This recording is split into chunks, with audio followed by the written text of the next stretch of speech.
የኢትዮጵያ ሴኩሪቲስ ገበያ አዲስ የሆነ መተግበሪያን ይፋ አድርጓል። ታሪካዊ የሚሆን ተብሎ ሊወሰድ የሚችል ሲሆን ይህም መተግበሪያ እንደምታዩት ነው። ንዋ ይባላል። ማንኛውም ስማርትፎን የያዘ ሰው ይህንን መተግበሪያ በስልኩ ላይ በማውረድ የካፒታል ገበያው ላይ ቀጥታ ተሳታፊ የሚሆንበት እድል ተመቻችቷል።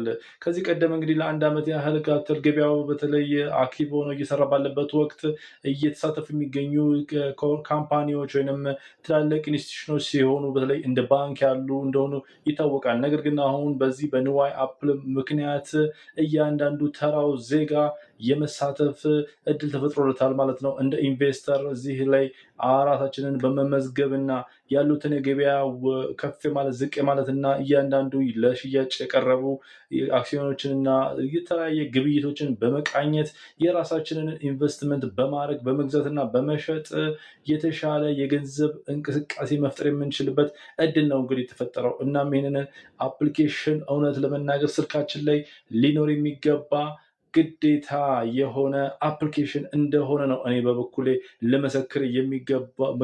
ምክንያቱም በሀገራችን ያለውን የገንዘብ ፍሰት አሁንም የበለጠ የሚያሳልጥ ሲሆን አንድ ሰው የማንንም ተቋም ሼር ለመግዛት በቀላሉ በስልኩ ላይ በሚገኝ አፕሊኬሽን የባንኩን ወይም ፋይናንሻል ተቋሙን የተለያዩ ኢንዱስትሪዎችን አክሲዮን እንግዲህ ወደፊት ገበያው ላይ ሲዘረዘሩ ለመግዛት የሚያስችል ቀላል የሆነ መተግበሪያ ነው። ይህንን መተግበሪያ እንግዲህ ጉግል ፕሌይ እንዲሁም ደግሞ አፕ ስቶር ላይ ገብታችሁ ማግኘት ትችላላችሁ። በቀላሉ ለመመዝገብ ምንም አያስከፍልም፣ ምንም ክፍያ የለውም። በነፃ ኢሜይላችሁን በማስገባት በኢሜይላችሁ ተጠቅማችሁ ነው አባል ሆናችሁ ይህንን ግብይት መግባት የምችሉት። ነገር ግን ግብይቱን ለማካሄድ ደግሞ አንዳንድ መስፈርቶች ይኖርባቸዋል። እሱን በሚቀጥለው ቪዲዮ የምሰራላችሁ ይሆናል። ለዛሬ ግን እንግዲህ ይህንን ነው ያቀረብኩላችሁ። ንዋይ የተሰኘው መተግበሪያ ወደ ገበያ መግባቱ ነው። ይህም እንግዲህ መተግበሪያ በተለይ ደግሞ በጣም ለተወሰኑ ሰዎች ዝግ ሆኖ የነበረው ለተወሰኑ ተቋማት ዝግ ሆኖ የነበረውን የኢትዮጵያ ሴኩሪቲስ ልውውጥ ገበያን በጣም በሰፊው በህብረተሰቡ ዘንድ ተቀባይነት እንዲኖረው የሚያስችል እንደሆነ ይገመታል።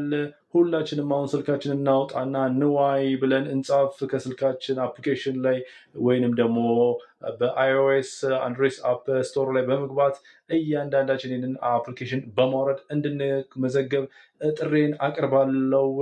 የኢትዮጵያ ሴኩሪቲስ ገበያ ንዋይ አፕሊኬሽንን ይፋ አድርገዋል።